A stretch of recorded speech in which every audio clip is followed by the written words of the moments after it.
So okay everyone, start करें यहाँ से। New chapter, term 2 +1 accountancy, bills of exchange.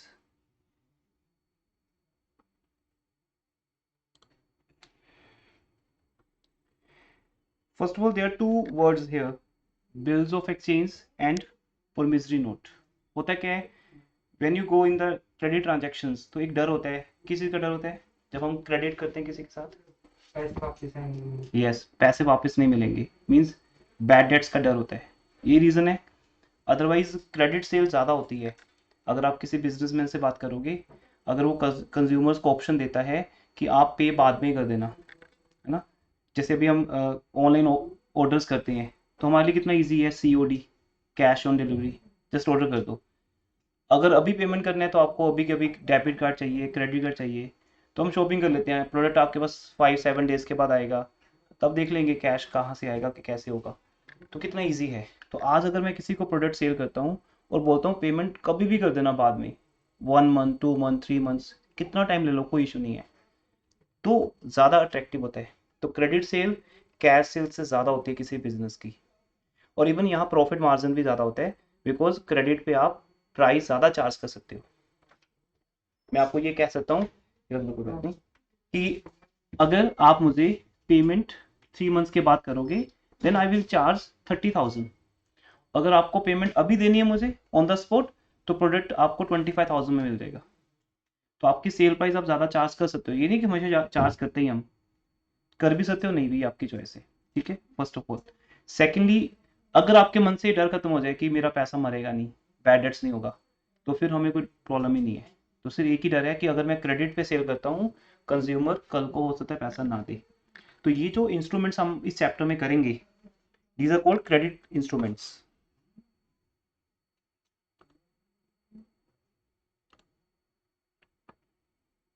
These are called credit instruments, जैसे यहाँ पे लिखा हुआ है, bills of exchange and promissory note, both are the legal instruments। किस चीज में हेल्प करते हैं हमारी, which facilitates in the credit sale, बिना डर के वो भी, बिकॉज सेलर जानता है कि उसे पैसा मिल जाएगा, बिकॉज लीगल डॉक्यूमेंट है। अगर मैंने आपके साथ एक लीगल डॉक्यूमेंट साइन कर लिया, तो आई नो आप डिनाई नहीं करोगे। डिनाई कहाँ करते हो, आपको पता है कि तुम क्या कर लोगे फिर, अगर मैंने पैसे नहीं दिए, जो करना है कर लो फिर। लेकिन अब आपको पता है कि मेरे पास एक लीगल नोटिस आ जाएगा, अगर मैंने पे नहीं किया, मुझे पे करना पड़ेगा, अभी ऐसे दे दूं या कोर्ट में जाके देना पड़ेगा, हरासमेंट के बाद पैसा देना ही पड़ेगा। तो वहां पे एक डॉक्यूमेंट बनता है, क्रेडिट सेल के लिए ये एक प्रूफ भी होता है, और पैसा रिकवरी का एक आपके पास एक लीगल एक्शन लेने के लिए डॉक्यूमेंट भी है। तो that is the first point, legal documents है, और ये एक इंस्ट्रूमेंट एक्ट है हमारे लॉ में। अगर कल को आप लॉ करते हो, या लॉ सब्जेक्ट भी आएगा आपको कॉमर्स में आगे, तो वहां पर एक इंस्ट्रूमेंट एक्ट 1881 आएगा, जहां पर जो भी अभी हम स्टडी करेंगे थ्योरेटिकली, न्यूमेरिकली, वो सब उसमें लिखा हुआ है। That is called instrument act 1881, right. तो जो भी हम पढ़ेंगे उसके अंदर आएगा। और एक वर्ड है यहाँ पे नेगोशिएबल। क्या मीनिंग है नेगोशिएबल का? नेगोशिएबल मीन्स ट्रांसफरेबल, मीन्स इसके अंदर वो इंस्ट्रूमेंट्स आते हैं, वो डॉक्यूमेंट्स आते हैं जिन्हें हम फ्रीली ट्रांसफर कर सकते हैं। जैसे सपोज 2000 का नोट, जो करेंसी है हमारी कंट्री की, ये नेगोशिएबल है। इफ आई पे यू, अगर मैं आपको दे देता हूं, तो इट मीन्स वो आपकी होगी। आप मुझे इन कहोगे से साइन करो। आज आप फीस डिपॉजिट करते हो ऑफिस में, तो वो पैसा जो आपका था, अभी जस्ट अभी 1 सेकंड पहले आपका था, आपने हमें दे दिया, उसी सेकंड से वो हमारा हो गया। मुझे किसी प्रूफ की जरूरत नहीं कि वो पैसा आपने मेरे नाम पे ट्रांसफर किया है। जैसे गाड़ी किसी को बेचनी हो, घर सेल करना हो, तो वहां वहां पे डॉक्यूमेंट्स होते हैं। तो जहां फ्रीली ट्रांसफर होती है, हम ओनरशिप बिना किसी डॉक्यूमेंट के ट्रांसफर कर सकते हैं legally, that word is called negotiable. तो नेगोशिएबल इंस्ट्रूमेंट, इंस्ट्रूमेंट मीन्स ये जो हम करेंगे आज बात, bills of exchange, promissory note. एक इंस्ट्रूमेंट को पहले से जानते हो, क्या है वो? चेक। चेक एक ऐसा इंस्ट्रूमेंट है जिसे हम यूज कर रहे हैं अभी। बट चेक में 2 तरह के चेक्स है, याद है किसी को? वेरो चेक का मीनिंग क्या था? किसी के भी अकाउंट में किसी के भी अकाउंट में नहीं बेटा, किसी को भी हम दे सकते हैं, वो बैंक जाके पैसा निकाल लेगा। अकाउंट तो नीड ही नहीं वहां पे। मुझे आपके अकाउंट में पैसा ट्रांसफर नहीं करना है, मुझे आपको चेक देना है जिसपे आपका नेम लिखा हो या किसी का लिखा हो, बस वो एक बिलर चेक है। बट अगर उस चेक के ऊपर मैं क्रॉस कर देता हूँ, क्रॉस चेक, या अकाउंट पेज कर देता हूँ, उसको मैं लिख देता हूँ, तो फिर जिसका नेम लिखा है उसके अकाउंट में जाएगा, वो चेक के अगेंस्ट आपको कैश नहीं मिलेगा। तो चेक भी कौन सा नेगोशिएबल है? बेरर, जहां आप फ्रीली ट्रांसफर कर सकते हो। मैंने आपको दिया, आपने आगे दे दिया उनको, उन्होंने आगे उनको दे दिया। अब जो पर्सन बैंक जाएगा पैसा उसको मिल जाएगा, हु बियरिंग दैट चेक, जिसके हाथ में है ना। चिराग जिसके हाथ में है, अलादीन उसी का है ना, अलादीन का चिराग जो होता है ना, तो वो जिन किसका है? जिसके हाथ में चिराग है, तो वो बन जाते हैं। अगर 1 करोड़ का चेक मेरे पास है तो बस मेरा हो गया, चाहे मैंने छीन लिया हो का चोरी कर लिया हो, क्योंकि उस पर किसी का नाम लिखा नहीं हो, लिखा भी है तो उसके ऊपर क्रॉस नहीं किया हुआ। तो ये हमने पहले स्टडी की है टर्म 1 में कहीं ना कहीं, जहाँ चेक की बात आती थी, बेरर चेक एंड अकाउंट पे ही, या उसको क्रॉस चेक भी बोल देते हैं। क्रॉस चेक नेगोशिएबल नहीं है। अभी 2 नए इंस्ट्रूमेंट्स आपके सिलेबस में इंट्रोड्यूस हो जाएंगे इस चैप्टर से, bills of exchange and promissory note. ये आपकी फर्स्ट स्लाइड है, क्लियर है एवरीवन? चलें आगे, सेकंड, फिर नोट्स पे आएंगे हम। बिल्स ऑफ एक्सचेंज का बेसिक मीनिंग क्या है, रीड करिए एक बार। It is an instrument in writing. अब इसके अंदर ये जो वर्ड्स यूज करेंगे, दैट इज अ फीचर्स। ये एक इंस्ट्रूमेंट है, मीन्स एक डॉक्यूमेंट है। Instrument means one document is there, and second, it is in writing.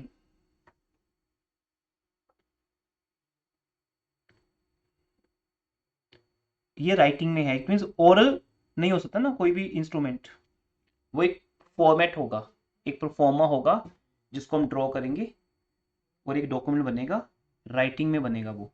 First of all, containing N which order, unconditional का वर्ड तो जानते हो लाइफ में, समटाइम किसी को अनकंडीशनल कमिटमेंट कर देते हैं। आई विल हेल्प यू, तुम मेरी हेल्प करो ना करो, बट मैं आपकी हेल्प करूंगा, कोई कंडीशन नहीं उसके ऊपर। अनकंडीशनल का मीनिंग विदाउट एनी कंडीशन, ये एक ऑर्डर किया जाएगा। मीन्स मैं आपको ऑर्डर करूंगा कि आपने मुझे 3 मंथ्स के बाद पेमेंट करनी है, विदाउट एनी कंडीशन। आप ये नहीं कहोगे कि सर अगर मेरे पास पैसे आए तो दूंगा मैं।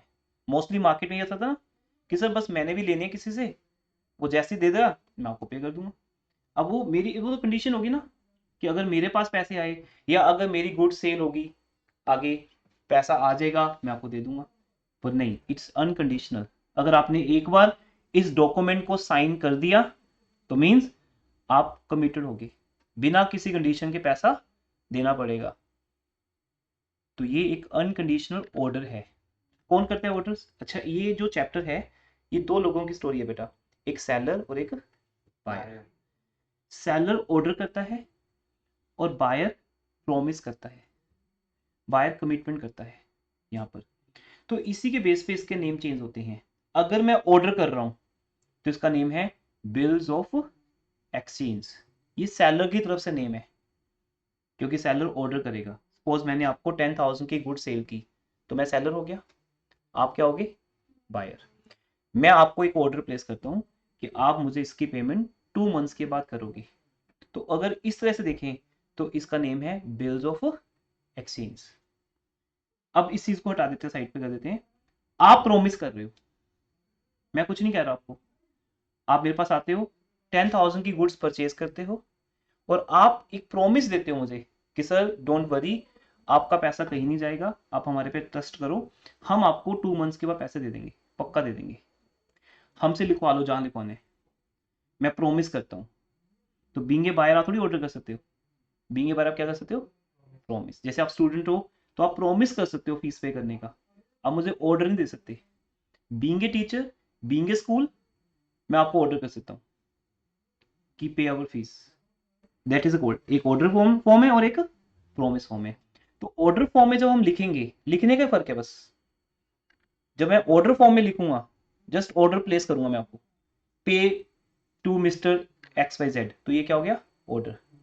आई प्रोमिस टू पे, यहां हम पोलाइटली बोले ना, आई प्रोमिस टू पे, ये क्या हो गया? Promissory note. सिंपल। थ्योरी में से तो याद कर ही सकते हो, बट जितना ओरली समझ आएगा उतना बेटर है। क्लियर? सो ये एक इंस्ट्रूमेंट है, पर अभी फिलहाल हम किसकी बात करें? बिल्स ऑफ एक्सचेंज की। फिर सेकंड टर्म प्रोमिसरी नोट होगा, क्योंकि आज इंट्रो डे है, थ्योरी पार्ट आएगा पहले दोनों का। थ्योरी को साथ साथ करते रहिए, इस थ्योरी को कवर कर लो, फिर मैं आपको नेक्स्ट क्लास में इसका एक असाइनमेंट दे दूंगा थ्योरी का, वही 1 मार्क का क्वेश्चन था ना, एमसीक्यूज, क्योंकि अब हमारे पास टाइम ना कि हम बाद में ऑब्जेक्टिव पार्ट स्टार्ट करेंगे। पेपर सब्जेक्टिव होगा आपका, पर उसमें एमसीक्यूज तो आ ही सकते हैं, थ्योरी पार्ट में एमसीक्यूज तो रहते रहते हैं मिनिमम। तो साथ साथ थ्योरी को प्रिपेयर करते रहिए, और बैक क्वेश्चन जो है बुक में वो करते रहिए थ्योरी के, चैप्टर ओवर होने के बाद करना मीन्स, ठीक है, जिसमें वो fill in the blanks, true false सब होता है, बुक के आप करो, एक्स्ट्रा मटेरियल मैं दूंगा आपको प्रैक्टिस के लिए। So it is a instrument that is a document, writing में है, और रिटर्न में क्या लिखा हुआ है? एक ऑर्डर। सेलर बायर को एक ऑर्डर प्लेस कर रहा है, बट वो अनकंडीशनल ऑर्डर है कि आपको पे करना पड़ेगा। आगे नहीं बोल सकते कि अगर हुए तो दे देंगे, देखते हैं, मैं बात करता हूँ।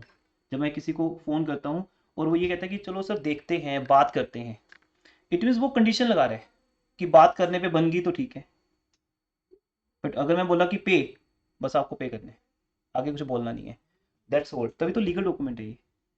इस पे अगर साइन कर दिए बायर ने, तो मतलब वो कमिटेड हो गया, वो फंस गया, उसको पे करना ही पड़ेगा, मीन्स लीगल एक्शन हो सकता है उसके अगेंस्ट अगर वो पे नहीं करेगा। कौन साइन करता है इसको? साइन बाय मेकर, बनाने वाला कौन बनाता है? सेलर। अभी बताया, पूरी बात को दिमाग में रखना, एक एक वर्ड को। सेलर इसे बनाता है, तो सेलर खुद भी साइन करेगा। Directing a certain person to pay a certain sum of money, किसको डायरेक्ट कर रहा हूं मैं? बायर, बायर को। तो मैं बायर को डायरेक्ट कर रहा हूं कि पे a certain sum of money, तो इसलिए that is called order form. क्या करने के लिए? देखो यहाँ पे वर्ड्स हैं, pay a certain sum of money,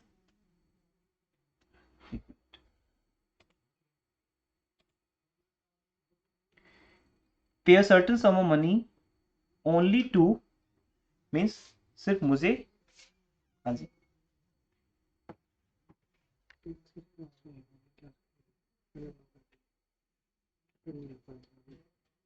हाँ तो ठीक है, ज्वाइन तो करेगा। हाँ एक ये फोन बात करो, ये रख लो बस।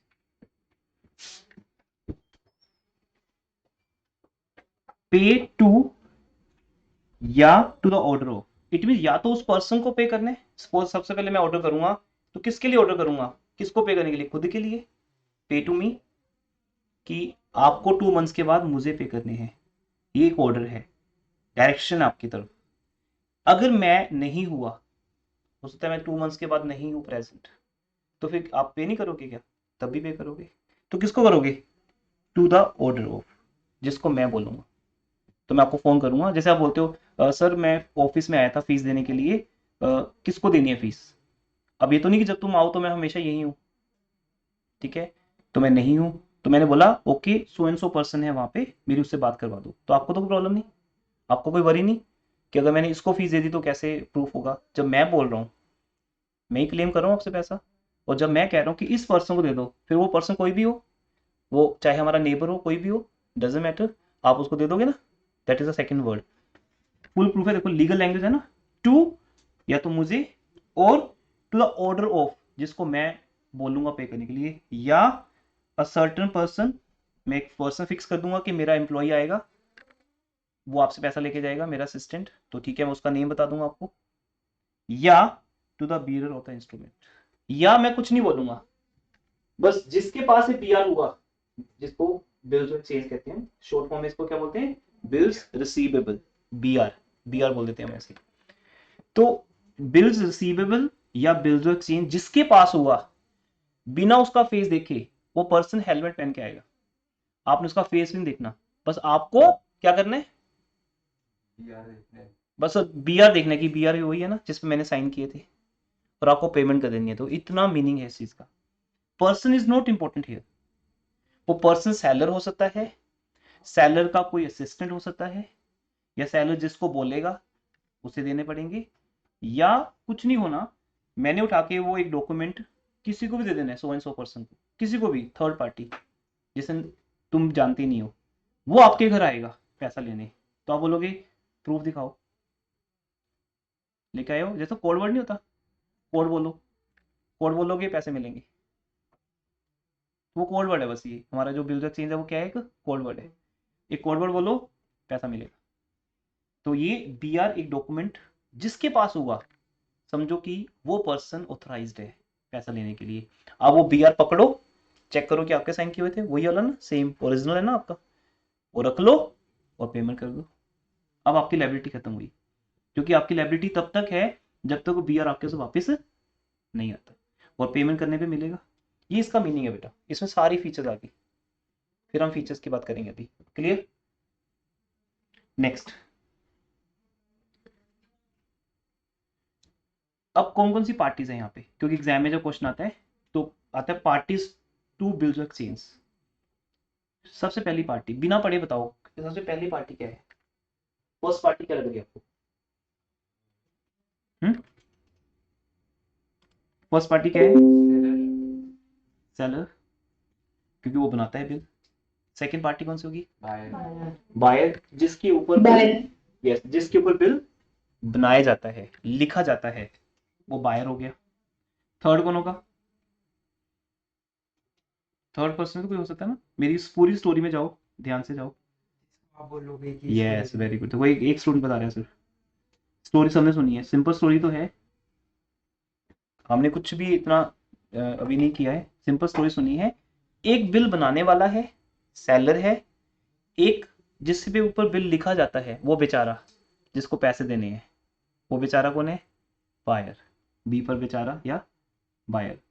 थर्ड, जिसको पैसा मिलेगा, एम्प्लॉयर, नहीं बेटा कोई भी हो सकता है जिसको पैसा मिलेगा, वो खुद सेलर हो सकता है, फिर तो वो नया पर्सन ही हुआ, या सेलर जिसको बोलेगा वो पर्सन हो सकता है। ये बैंक भी हो सकता है, आप कैश बुक करते वक्त, है ना, मेरे से पूछना सर ये बिल डिस्काउंटेड विद बैंक क्या होता है, और जब बीआरएस में ये पॉइंट आता था बिल डिस्काउंटेड विद बैंक, तो हम आपको ज्यादा समझा नहीं पाते थे, 5 मिनट्स मैक्सिमम लगाए होंगे उस वहाँ पे समझाने के लिए, और ये कह दिया होगा कि wait for the term two, जब हम बिल्स एक्सचेंज चैप्टर करेंगे तब आप समझ जाओगे कि बिल डिस्काउंट कैसे होता है बैंक के साथ। उस केस में बैंक जाएगा पैसा लेने, तो थर्ड पर्सन कौन हो गया? बैंक। हो सकता है मेरा कोई क्रेडिटर है, मैं अभी थीम बना रहा हूँ आपकी बातों बातों में, समझना ध्यान से। हो सकता है मेरा कोई क्रेडिटर है, और वो क्रेडिटर को मैंने पैसे देने हैं, मान लो मेरा एक लैंडलॉर्ड है जिसको मैं रेंट पे करता हूँ, मैंने उठा के वो बिल उसको दे दिया कि तुम जाओ मेरे स्टूडेंट के पास, वो तुम्हें पैसा दे देगा, तो लैंडलॉर्ड मेरे लिए कौन हो गया? क्रेडिटर, मेरी लायबिलिटी हो गया। वो पर्सन भी हो सकता है। तो यहाँ 3 लोगों की स्टोरी है बेटा, स्टोरी में 3 लोग हैं, कौन कौन से बताओ? पहला सेलर, दूसरा तीसरा any person to whom the payment will be made. अब इनके नेम्स है बेटा, टेक्निकली इनको क्या बोलते हैं? ड्रॉर, ड्रॉ करने वाला, that is the first person, read करो, हु ड्रॉज द बिल, जो बिल लिखता है।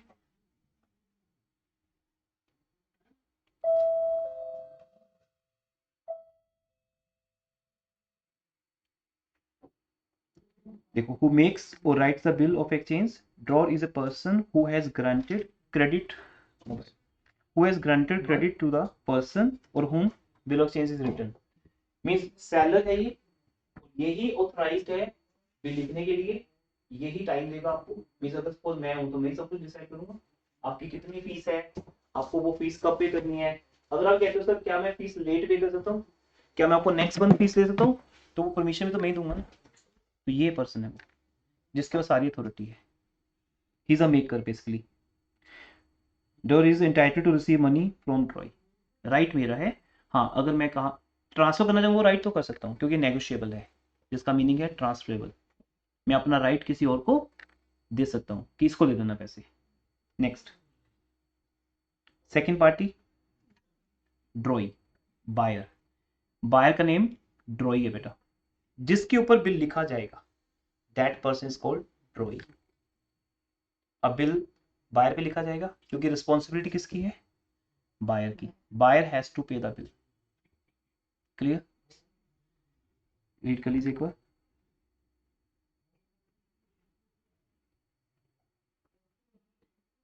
और मेन इसमें स्टोरी क्रेडिट की है ना, ये वो पर्सन है जिसको क्रेडिट दिया गया,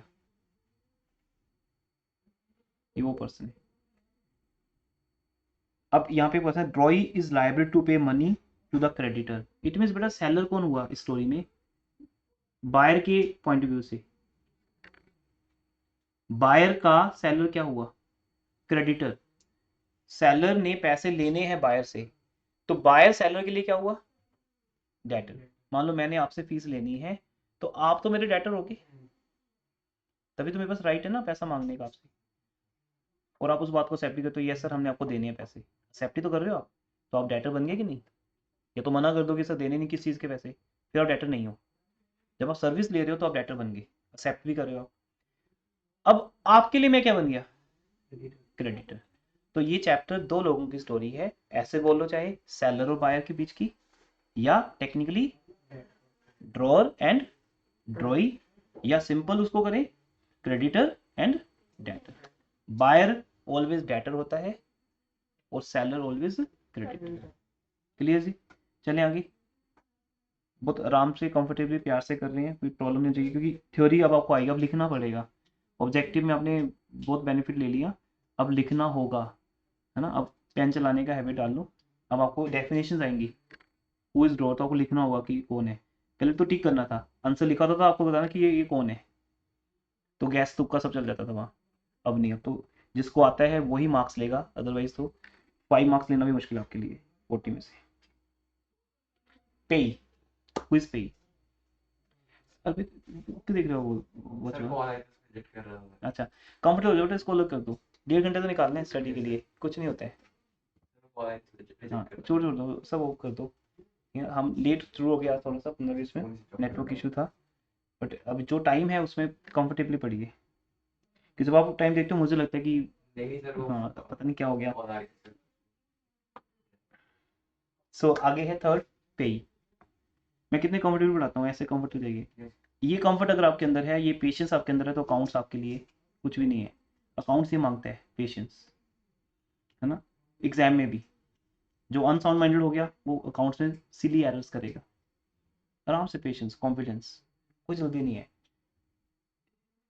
पेई कौन है, जिसको पेमेंट की जाएगी, वो पर्सन, वो सेलर भी हो सकता है थर्ड पर्सन। या थर्ड पर्सन हो सकता है। सेलर के कहने पे कोई ऑर्डर, है ना, किसी को भी हमने बोल दिया कि तू जाके ले आ मेरे भी यहाँ पे पैसे, या ये पकड़ बिल तेरे को दे दिया, और वो कोई भी हो सकता है।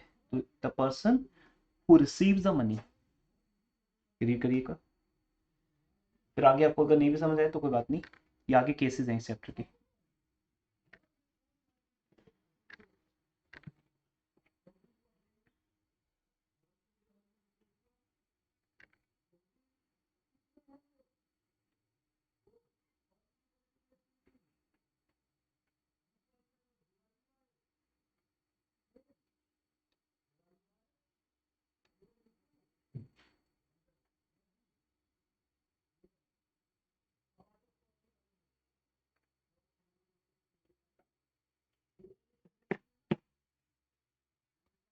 ओके, अब ये फॉलोइंग केसेस हैं, वो हम बाद में देखेंगे क्या क्या केस हैं। वो पर्सन कौन हो सकता है, वो थर्ड पर्सन होगा तो उसको बोलते हैं क्रेडिटर, जिसको हम बिल एंडोर्स कर देते हैं। ट्रांसफर तो एक नॉर्मल वर्ड है, लीगली उसको एंडोर्समेंट बोलते हैं, ठीक है ना। तो जिसको हम एंडोर्स कर सकते हैं वो एक नेगोशिएबल इंस्ट्रूमेंट है, तो वो हम बैंक को भी एंडोर्स कर सकते हैं, पर वहाँ पे टर्म इंपॉर्टेंट यूज क्या होती है, discounted with bank, particular term है। और जब हम किसी ऐसी पर्सन को दे देंगे, जैसे मैंने अपने लैंडलॉर्ड को दे दिया था कि तू रेंट के बदले में ये पैसे ले आ जाके, तो वो मेरा क्रेडिटर है। सर एक यस, पेपर में सर एक क्वेश्चन आया था यस सर, बेटा। कि if the drawer transfer the bill before maturity date is known as sir MCQ sir basically, तो सर इसका मेरे को एक दो में डाउट था, एक एंडोर्समेंट ऑफ बिल और रिटायरमेंट ऑफ बिल में, तो मैंने retirement of question bill, repeat करो। if a drawer transfer the bill before maturity date is known as, date is known as, yes maturity date से पहले अगर ट्रांसफर हो जाता है तो वो डेट तो फिर आपको ऑप्शन में बताना चाहिए, रिटायरमेंट तो टॉपिक का नेम है, ऑप्शंस क्या है, renewal of bill, dishonor of bill, retirement of bill और endorsement of the bill। Endorsement या रिटायरमेंट में से एक पॉइंट है ये। तो मेरा भी सर endorsement कंफ्यूज हो रहा था मुझसे। दोबारा रिपीट करो, अब मुझे ऑप्शन मिली है ना, अब पता चलेगा। renewal of bill. नहीं बेटा, क्वेश्चन क्या था?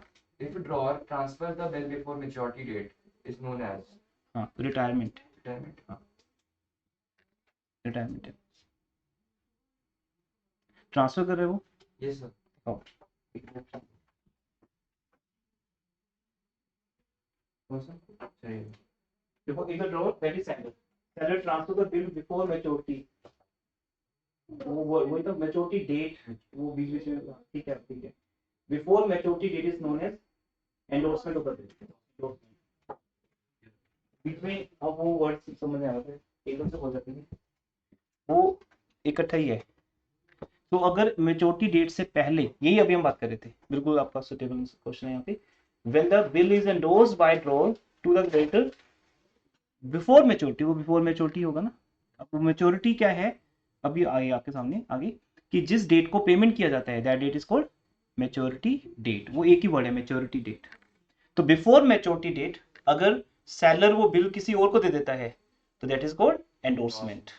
अगर बायर पेमेंट कर देता है दैट इज कॉल्ड रिटायरमेंट। तो मुझे समझ आ रहा था कि उससे पहले पेमेंट हो रही है और वो ट्रांसफर वर्ड लिखा हुआ है, ठीक है, दैट इज कॉल्ड एंडोर्समेंट बेटा।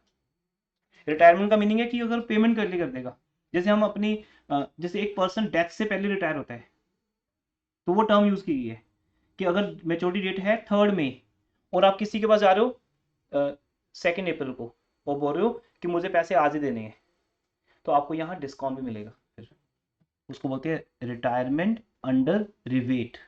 Rivet means discount. तो मीन्स अगर बायर टाइम से पहले पैसा देता है तो उसको बोलते हैं बिल का क्या होना, रिटायर होना। आ जाओ बेटा, बिल का रिटायर होना, तो वो रिटायरमेंट है, ठीक है। यहाँ आ जाओ, सेकेंड पे। हाँ बैठो। नेक्स्ट, अब देखिए बेटा, फीचर्स हम सबको आती हैं already, everyone. Number 1, unconditional order.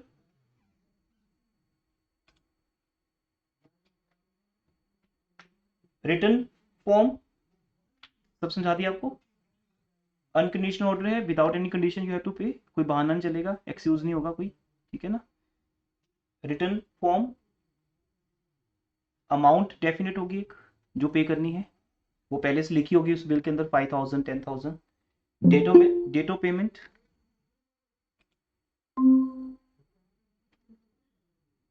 मनन मैंने न्यू लिंक शेयर किया था उसके बाद ना, क्योंकि यहाँ सिस्टम पे व्हाट्सएप ओपन नहीं हो रहा था तो मैंने फिर गूगल मीट के तो डायरेक्टली भेजा था। तो जस्ट अभी थ्योरी पार्टी चल रहा है, कोई बात नहीं, इसके बाद आप न्यूमेरिकल से समझ पाओगे। तो फीचर्स में फर्स्ट फीचर होगी unconditional order, return form, amount, date of payment, signature. आपको पता है जो बिल बनाएगा उसके सिग्नेचर बहुत ज़रूरी है। टाइम ऑफ पेमेंट डिसाइड करना पड़ेगा, आप 2 मंथ्स के बाद पेमेंट करोगे या 3 मंथ्स के बाद, वो टाइम पहले बिल में लिखा जाएगा। Then payment to the bill, अब यहाँ पे क्या पॉइंट है, payment to a bearer specified person, ये जो मैंने अभी बताया था आपको कि वो खुद सेलर भी कह सकता है कि मुझे पैसे दो, या भाई जिसको मैं भेजूंगा उसे पैसे देना, आपको कोई मतलब नहीं उससे। आप ये नहीं कहोगे कि सर आप ही रहो सामने, हम आपको ही देंगे पैसे, नहीं। अगर मैं नहीं हूँ, मेरे ऑफिस में कोई भी मेरा एम्प्लॉई है, अगर मैं ये कहता हूँ कि उसको दे दो तो आप दे सकते हो। तो इसलिए जो बिल का पेमेंट है वो किसी को भी हो सकता है, ये सब कुछ हमने ऑलरेडी कर लिया। तो अभी बेसिकली इतना ही हुआ है, ठीक है। तो मैं एक बार जो स्टूडेंट ने अभी ज्वाइन किया उनके लिए दिखा दूं बेटा। अभी तक हमने एक मीनिंग किया है, बिल ऑफ एक्सचेंज या प्रोविजन नोट क्रेडिट सेल्स के लिए 2 इंस्ट्रूमेंट्स हैं। बिल ऑफ एक्सचेंज का मीनिंग क्या था, उसके बाद पार्टीज 3 है, ड्रॉर, ड्रॉई एंड पे, और फिर इसके बेस पे फीचर्स हैं। अब इसका टॉपिक चेंज हो रहे हैं। हाँ जी, बिल्स ऑफ एक्सचेंज है वो आप अपने साइन करके और मेरे करवा के कि इस टाइम पेमेंट करनी है, हाँ। वो आप मेरे को दे दोगे, मतलब मैं नहीं बेटा, आपको क्यों दूंगा मैं, आप अपने पास कर हाँ दोगे उसे? अभी एक मिनट ठहरो, वो पॉइंट अभी आया नहीं है, अभी आ जाएगा। ये देखो, it must be signed by drawer and ड्रॉई, उसको मैं आगे समझाऊंगा, उसको बोलते हैं एक्सेप्टेंस। मैं तो बिल लिख रहा हूँ, जैसे मैंने लिखा, मैंने निखिल से 2 करोड़ रुपीज लेने हैं, लिख दिया। आप घर पे आपको पता भी नहीं है ये बात, सर क्या लिख रहे हैं, लिख दिया मैंने, अपने साइन कर लिए, साइन करके अपने पास रख लिया, टाइम भी डिसाइड कर दिया 2 मंथ्स के बाद आप देनी है, और 2 मंथ्स के बाद आपको देने पड़ेंगे। कैसा है, मेरे आप sign जो नहीं, आपके साइन नहीं है अभी, तो ऐसा तो कोई भी किसी पे लिख देगा। और सर हमने 3 करोड़ का लिख दिया आपके ऊपर, है ना। ये तो बच्चों की गेम बन जाएगी ना, कि मैंने आपके ऊपर 2 करोड़ का बिल लिख दिया क्योंकि मैंने निखिल को एक एडवाइस दी थी। एडवाइस के तो पैसे होते हैं, डॉक्टर्स किस चीज़ के पैसे लेते हैं? एडवाइस के। कंसल्टेशन एडवाइस तो है ना वो, जस्ट एडवोकेट सिर्फ एडवाइस ही तो करेगा ना। तो मैंने एक अच्छे से एडवाइस दिया निखिल को, पर मेरी फीस 2 करोड़ है, मेरी मर्जी वो तो, है ना। एडवाइस लेना पाए थे, इसका प्रूफ है मेरे पास, मान लो हमारे उसमें साइन किया हुआ है आपने। तो ये सब कुछ हो गया, ठीक है। मेरे पास प्रूफ भी है कि आप आए थे, एडवाइस ली थी, आप भी कह रहे हो कि हाँ मैं सर के पास गया था एडवाइस लेने, लेकिन 2 करोड़ की बात कहाँ से आ गई? मैं बस लीधे बिल आपके ऊपर, मेरी मर्जी। अब आपने साइन नहीं किया तो उसकी कोई वैल्यू नहीं है। एक बार अगर आपने साइन कर दिया, आपने लिख दिया एक्सेप्टेड, नीचे साइन कर दिए, बस। सर मैंने साइन भी कर दिए और आपको पैसे भी दे दिए, फिर आप दोबारा कहने लग गए तो नहीं नहीं पैसे नहीं, सुनो आगे का, वो बिल मेरे पास रहेगा, हाँ आपने साइन करके मुझे दे दिया। अब एक्चुअल ट्रांजेक्शन हुई है आपके साथ मेरी 5,000 की, उसका बिल लिखा, आपने साइन किया, मुझे दे दिया, मेरे पास रहेगा। अब जब आप पेमेंट दोगे मैं आपको वापस कर दूंगा। वो हाँ, तो यही तो हम समझा रहे हैं ना, कि जब पेमेंट लेने कोई जाएगा, चाहे वो सेलर जाए या सेलर के बिहाफ पे कोई भी और पर्सन जाए, बैंक जाए या कोई भी जाए, उसके हैंड में क्या होना चाहिए? Bills of exchange, simple. जैसे मान लो ये है बिल्स ऑफ एक्सचेंज का, बस एक पेज ही तो है जिसमें हमने कुछ लिख के दिया हुआ है, ये बस लेके चले जाना। बायर चेक करेगा कि हाँ मेरे वाले है ना जिसपे मैंने साइन किए हुए हैं, रख लेगा बायर, पैसे दे देगा, बस। इसका मैं दोबारा कैसे मांग लूंगा? क्योंकि पैसे मांगने का राइट है ही इसके साथ। मैं ओरली मांगने जाऊंगा वो दोगे नहीं, आप लोग सर लाओ वो साइन कराया था, तब तो आपको बहुत ज्यादा था ना कि साइन करके दो मेरे को। अब साइन किया लेके आओ तभी मिलेंगे पैसे, ऐसे नहीं मिलेंगे। एक तो ओरली आपने बोल दिया कि सर दे देंगे पैसे आपको, तो मैं ओरली मांगता हूँ तो आप दे भी देते हो। एक मैंने आपसे साइन करवा लिए, आप बोलोगे सर अब तो ना बस वो लेके आओ, साइन किया हो जहाँ पे हमने किए थे। अब मालूम मेरे से गुम हो गया, खत्म। क्योंकि वो एक बार अगर मैंने साइन करवा लिया आपसे तो वो एक लीगल डॉक्यूमेंट बन गया। अब अगर मैं ये आपको वापस करूंगा, मीन सेलर अगर बायर को वापस करेगा तो ही बायर पैसे देगा, ऐसे वो देगा नहीं। तो जो मेच्योरिटी डेट होगी, जिस डेट पे फिक्स हुआ है 3 मंथ्स के बाद जैसे, तो वहां पे पेमेंट आपको जब लेने जाना है एज ए सेलर, ये लेके जाना है साथ में। ये अगर आप नहीं जा सकते खुद, किसी को भेज दो, क्योंकि बायर तो आपका फेस नहीं देखेगा। बोला ना कि हेलमेट पहन के चले जाओगे, आपका फेस नहीं देखेगा, वो क्या देखेगा? ये देखेगा बस। ये लेके जाना है आपने। ये अभी तक की स्टोरी है बेटा। हाँ जी, आगे देखिए। ये जो है ना फीचर्स थी, उसके बाद एडवांटेज हैं। एडवांटेज वैसे आपको बता दिए, वो ये लीगल डॉक्यूमेंट है, एक क्रेडिट सेल को प्रमोट करता है ये। मैं free of mind goods credit पे सेल कर सकता हूँ। मैं आप क्या अननोन पर्सन पे ट्रस्ट कर सकता हूँ। जिस पे तो ट्रस्ट होता है उसको हम बोलते ही नहीं कि लिख के दे भाई, लेकिन जिस पे ट्रस्ट नहीं है हम उसके ऊपर ये बिल लिखेंगे और वो साइन कर देगा। एक बार रीड कर लीजिए एक बार, एडवांटेज क्या क्या है। नंबर 1,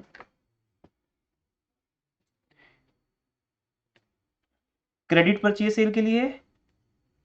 मैंने क्रेडिट सेल की तो आपने क्रेडिट परचेज की, बायर को ही तो फायदा है ना। क्यों? बायर को क्या फायदा है? उसको बाद में पैसे देने होंगे। उसको बाद में देने होंगे, उसे गुड्स मिल गई, है ना। पैसे नहीं है लेकिन सामान तो मिल गया, ठीक है ना। वो हमारी एक रिक्वायरमेंट पूरी होगी आज, पैसे बाद में दे देंगे, कोई दिक्कत नहीं है। एक in the eyes of law एक लीगल डॉक्यूमेंट है, मेरे पास आपसे पैसा लेने का एक राइट आ गया। अगर आप सीधे से नहीं दोगे तो लीगल एक्शन करेंगे, सिंपल। आगे ये जो ऑप्शंस हैं ये आपके आगे केसेस हैं बेटा, वो हम आगे करेंगे। कि मैं चाहूँ तो ये बिल बैंक को देके उससे पैसे ले लूँ, जिसे हम कैश बुक में बोलते थे डिस्काउंटेड विद बैंक, या BRS में बोलते थे। It can be easily transferred from one person to other person as endorsement, जो आपका क्वेश्चन था कि मेच्योरिटी से पहले अगर मैं ट्रांसफर करता हूँ, दैट इज कॉल्ड एंडोर्समेंट। वो उससे क्या होगा, मैंने जिसको पेमेंट देनी है मेरी वो सेटल होगी। अब जैसे सपोज मैंने अर्पित से पैसे लेने हैं, ये मुझे देंगे, मैं आगे दूंगा। इससे बेटर मैंने क्या किया, फ्री वाला काम किया। अर्पित बोला पैसे नहीं है तेरे पास, साइन तो कर सकते हैं क्या? हाँ सर साइन कर दूंगा, वो फ्री के हैं, करवा लो जहां करवाने करवा लो साइन। तो मैंने इस पे बिल लिखा, ब्लैक चेक। नहीं नहीं बेटा डॉक्यूमेंट पे, चेक पे नहीं एक डॉक्यूमेंट पे साइन करवा लिए, लिखा भी उसमें ना कि मैंने कितने रुपए लेने हैं, लाइक दैट, क्यों लेने हैं, उसके लिए क्या बेनिफिट दिया गया। इसे साइन कर दिए। पैसे देने मुश्किल है, साइन करने में मुश्किल नहीं। इसने मुझे दे दिया। अब जो मेरे मेरे को बार बार फोन आ रहे हैं सर पैसे दो पैसे दो, मैंने उठा के वो उसको दे दिया। तीनों काम हो गया हमारा। मेरे अपने डेट्स भी सेटल हो गए ना, क्योंकि जिस पर्सन को मैं दूंगा वो भी ट्रस्ट करेगा। जबकि वो पर्सन जो मेरा लैंडलॉर्ड है, जिसको मैंने रेंट के पैसे देने हैं, वो तो मेरे स्टूडेंट को जानते नहीं अर्पित को कौन है वो, पर उसे मतलब ही नहीं, उसके पास उतनी अमाउंट का क्या आ गया, एक बिल्स एक्सचेंज आ गया। अब अर्पित के घर कौन जाएगा, वो थर्ड पर्सन लैंडलॉर्ड। सेलर तो यही रह गया ना, इंस्टीट्यूट के अंदर ही बैठा सेलर तो, पर मैं क्यों जाऊंगा इसके घर। अब मैंने वो बिल उठा के किसको दे दिया, लैंडलॉर्ड को, मेरे क्रेडिटर को। क्रेडिटर जाएगा अर्पित के घर, उसकी रिस्पॉन्सिबिलिटी होगी। हाँ, अगर अर्पित नहीं देता पैसे उसको तो बोला जाएगा dishonour. It's very interesting chapter, dishonour. फिर उसके बाद फिर मेरी हेडेक बन जाएगी। फिर लैंडलॉर्ड बोलेगा सर क्या आपने दे दिया, किसका दे दिया बिल, पैसे दिए नहीं उसने मुझे, तो फिर लैंडलॉर्ड को पैसे मैं दूंगा। मैं बोलूँ कोई बात नहीं, आप उसको छोड़ो, मैं खुद बात कर लूंगा उससे, आपका कोई हेडेक नहीं, आप मेरे से ले जाओ पैसे, खत्म बात। तो ये चैप्टर यहाँ आके खत्म होगा डिसऑनर पे। ये पूरी स्टोरी है, इट्स वेरी इंटरेस्टिंग। बाकी इंटरेस्टिंग बना दिया जाएगा ऐसे स्टोरी टाइप में, है तो चैप्टर ही, बट हम एक स्टोरी टाइप में करेंगे इसको। चलिए चलिए आगे। तो ये इस तरह से बेनिफिट्स हैं हमें। या आप लैंडलॉर्ड को मत दो, हो सकता है वो मना ही कर दे कि सर नहीं मुझे चाहिए ये सब, मुझे पैसे चाहिए, आई नीड मनी। तो फिर मैं ये बिल लेके बैंक में जाऊंगा, बैंक इसको रख लेगा अपने पास, बैंक का ये बिजनेस है, वो इसको रख के, मान लो 10,000 का बिल है, तो 10,000 का बिल रख के मेरे को 9800 दे देगा, 200 रुपये अपने चार्जेस काट लेगा, इंटरेस्ट कह लो आप, इसको बोलते हैं डिस्काउंटेड विद बैंक। तो मेरा काम बन गया, क्योंकि मेरा लैंडलॉर्ड कहता है नहीं सर 10,000 ही चाहिए बस। पता है 10,000 कैसे होते हैं, वो नोट चाहिए हमें, तो हमें ये डॉक्यूमेंट चाहिए, तो फिर मैंने ये डॉक्यूमेंट किसको दे दिया, बैंक। तो ये बेटा हमारे एडवांटेज है। अब आपको थ्योरी में कुछ भी आ सकता है बिल एक्सचेंज को लेके, इसका मीनिंग क्लियर हो गया। उसके बाद इसके पार्टीज हैं 3, इसके एडवांटेज, इसकी फीचर्स। अब रह गया स्पेसिमेन, ये लिखा कैसे जाता है, ये देखिए बेटा, ये आपका स्पेसिमेन। वैसे एग्जाम में बनाने के लिए आता नहीं है, बट क्योंकि अगर आएगा तो 3 to 4 मार्क्स की थ्योरी में आता है, तो आजकल वो ट्रेंड नहीं है, 1 मार्क का थ्योरी रह गई आजकल। तो बट अगर आए आपके, क्योंकि +1 इज डिफरेंट क्लास ना, इसमें स्कूल क्लास है, ये स्कूल टीचर जो चाहेगा वही होगा, तो इसलिए वो अगर कहते हैं कि स्पेसिमेन बनाओ तो आपको थ्योरी याद करके जाना पड़ेगा। तो स्पेसिमेन कैसे बनेगा, देखिए ध्यान से देखते हैं इसको।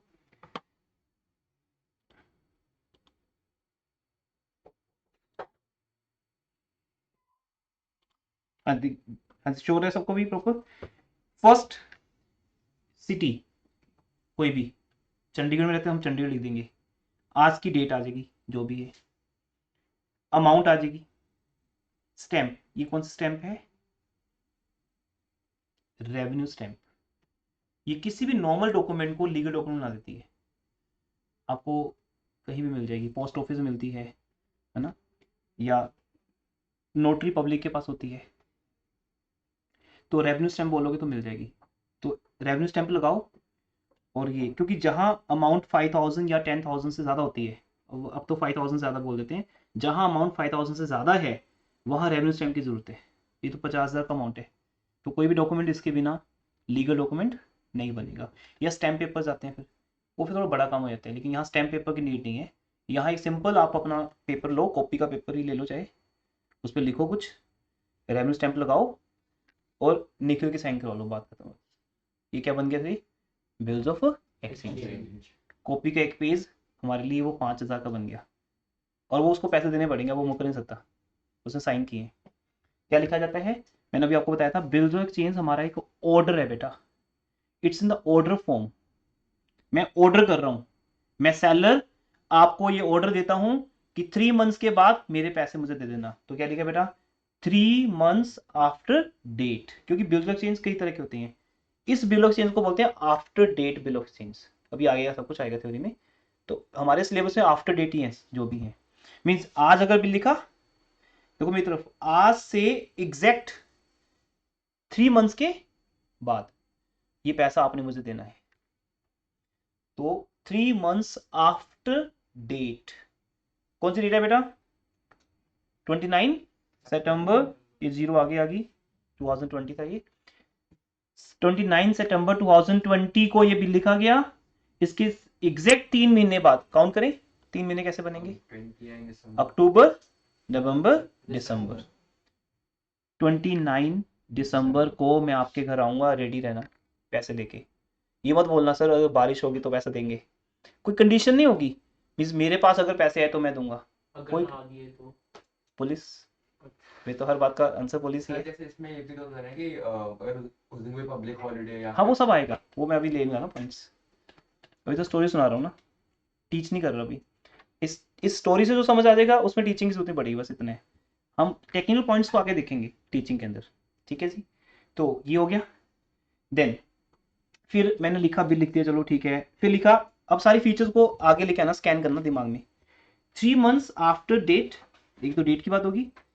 पे टू मी, मैं सेलर हूं, मेरा नाम है युवराज सिंह, मुझे पे करना, या माई ऑर्डर जिसको मैं बोलूंगा।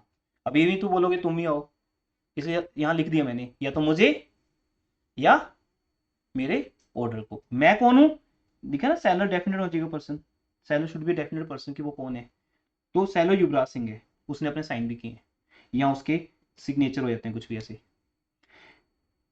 कितने, द सम ऑफ 50,000 ओनली, ताकि एक जीरो ना मैं ऐड कर सकूं बाद में ना काट सकूं, वर्ड्स में लिख दिया। फॉर द वैल्यू रिसीव्ड, ये बहुत इंपॉर्टेंट है बेटा, क्यों इसे प्रूव करना पड़ता है फिर। दो पढ़े थोड़ी देर दो।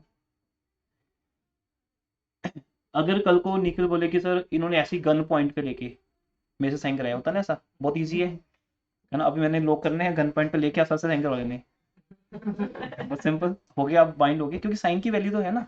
ठीक है, आपकी एज अभी 18 ईयर्स नहीं है, तो इसलिए हम आपको बाइंड नहीं कर सकते लीगली। आपके पेरेंट्स साइन करे तो उसकी वैल्यू है, आपके साइन की कोई वैल्यू नहीं जब तक आप 18 ईयर्स के नहीं होते। आफ्टर 18 गलती से साइन मत करना कोई, है ना, सोच समझ करना कि मैं साइन कहाँ कर रहा हूँ, है ना। फ्रेंड ऐसे नहीं बोल दे कि ये तो वैसे ही है, जस्ट रेफरेंस के लिए है कि तू मुझे जानता है। ऊपर नहीं लिखा कि पूरी प्रॉपर्टी अपने नाम कर ली, साइन की वैल्यू है तब। आज नहीं है कोई वैल्यू, आज कोई दिक्कत नहीं है, लीगली आपको कोई कुछ कहता नहीं इतना, पेरेंट्स लायबल है, ठीक है ना। तो आज अगर पुलिस बुलाएगी तो पेरेंट्स को बुलाएगी, आपको नहीं बुलाएगी, आपने कुछ भी किया अगर ऐसा कुछ। तो यहाँ पर साइन अगर आपने कर दिए और यहाँ प्रूव करना है वैल्यू रिसीव, तो गन पॉइंट क्या है कि आप बोलो सर इन्होंने गन पॉइंट पे रख के मुझे कराया था, पुलिस ने साइन कराती 3rd डिग्री देके, कुछ भी लिखवा लो, बंदा कोर्ट में जाके मुकर जाता है कि सर ये तो पुलिस नहीं, तो पुलिस का लिखवाया कोर्ट नहीं मानती, जज बोलता है वो छोड़ दो, वो नहीं मुझे पता इसने लॉकअप में क्या बोला तुम्हें, तो 3rd डिग्री टेम्परेचर है बेटा, 3rd डिग्री ट्रीटमेंट है, सॉरी वो दो, और लिखवा लो कुछ भी किसी से ही। मैं नहीं किया सारा क्राइम आज तक जितना इंडिया में हुआ है, ठीक है ना। लेकिन कोर्ट कहती है प्रूफ कहाँ है, पुलिस को भी प्रूफ देना पड़ेगा कि प्रूफ करो, तो इसको हम देंगे, अदरवाइज नहीं सेंटेंस। तो इसलिए वैल्यू रिसीव्ड का मीनिंग है मुझे प्रूफ देना पड़ेगा कि मैंने पढ़ाया है। सिर्फ मेरा इतना कहने से कि ये यहाँ पढ़ता है, इसने मेरे पैसे नहीं दिए, कोर्ट बोलेगी प्रूफ क्या है कि इसे तुम्हें तुम्हें तुमने इसको सर्विस दी है। सीसीटीवी लाओ, वो जहाँ ये बैठ के पढ़ रहा है, कुछ ऐसा होगा आपके, इसने फॉर्म भरा होगा आपके ट्यूशन फीस, ट्यूशन का कुछ तो लाओ ना प्रूफ के तौर पे। फिर से क्लासेस लगाई होंगी, अटेंडेंस रजिस्टर लाओ, आई हैव टू प्रूव, वो तो मेरी हेडेक है फिर, मुझे प्रूव करना है कि आप लोग कैसे मेरे साथ एसोसिएट हो, मैंने आपको सर्विस दी है या नहीं दी। इसलिए लिखा हुआ है फॉर द वैल्यू रिसीव्ड, इसके बिना मेरे पैसे लाइबल नहीं। साइन करने के ऊपर भी निखिल ने अगर साइन कर भी दिए तब भी ये मुकर सकता है बाद में, राइट है इसके पास, क्योंकि प्रूफ मुझे करना पड़ेगा फॉर द वैल्यू रिसीव्ड। फिर मैं वो सब दिखाऊंगा, रिकॉर्ड जो मेरे पास होंगे। ओके, आपने टेस्ट दिया, पिक खींच के भेज दी मुझे व्हाट्सएप पे, प्रूफ बन गया। आप सर्विस ले रहे हो मेरे से, नोट्स आपने मंगवाए व्हाट्सएप पे, लाइक दैट, व्हाट्सएप ग्रुप में हो आप, ऐप के अंदर हो, ये प्रूफ ही तो है। यहाँ से हो गया कि आप वैल्यू रिसीव्ड है, अब ये चीज़ों से मुकर नहीं सकते, है ना, लाइक दैट। तो उसके बाद आता है एक्सेप्टेंस बेटा।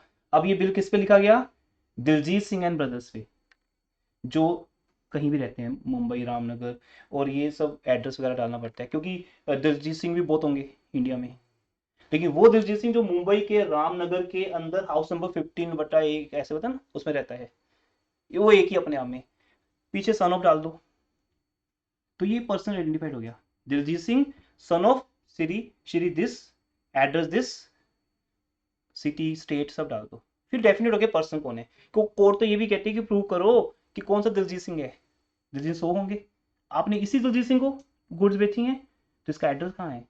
अब यहाँ एड्रेस है, पीछे आधार कार्ड लगा लो, उसका प्रूफ ही बनाना है, आधार कार्ड पे साइन करवा लो।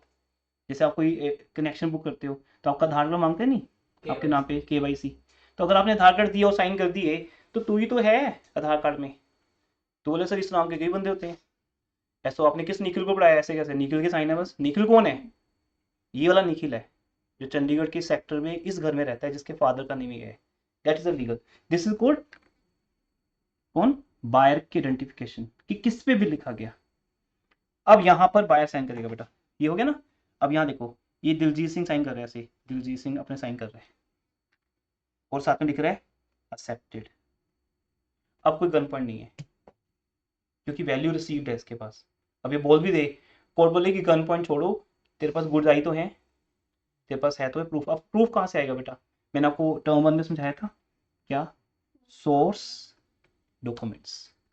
अब सपोज मैंने आपको गुड्स बेची, आपके ऊपर एक इनवॉइस लिखा, आपने उस इनवॉइस के ऊपर क्या किए, साइन किए, और वो इसके साथ अटैच कर दो। कोर्ट कहती प्रूफ दिखाओ, प्रूफ दे दिया मैंने। नहीं तो कोई भी कह देगा गन पॉइंट, तो कोई भी बोल देगा चाहे रखा हो चाहे ना रखा हो। भी मैं तुम्हें टीच कर रहा हूँ, गन पॉइंट थोड़ी है यहाँ पे कोई।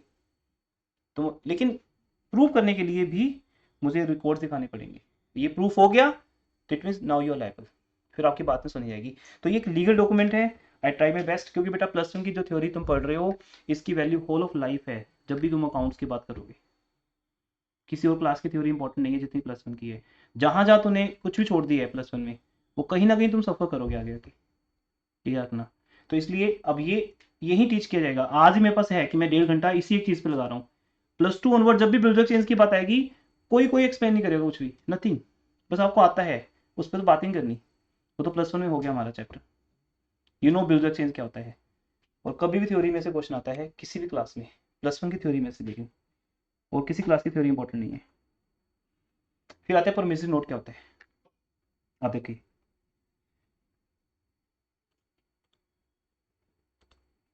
परमिसिव नोट, अब हम टॉपिक चेंज कर रहे हैं। अभी क्या चल रहा था आपके साथ, bills of exchange, that's all. अब इसका एक और नेम है परमिसरी नोट, जिसकी पार्टीज डिफरेंट हैं, जिसको लिखने का स्टाइल डिफरेंट है। तो वो क्या है बेटा, देखो रीड करो, ऑलमोस्ट सेम लगेगा, करिए रीड। मनन आपको समझ आ रहा है, अभी ज्यादा कुछ मिस नहीं होता आपका। Yes sir. पहले नेटवर्क इशू हो रहा था, क्लास लेट हो गई थी स्टार्ट करने में। हाँ जी, सब सेम लग रहा है। इंस्ट्रूमेंट है, राइटिंग में है, अनकंडीशनल ऑर्डर नहीं है। लेकिन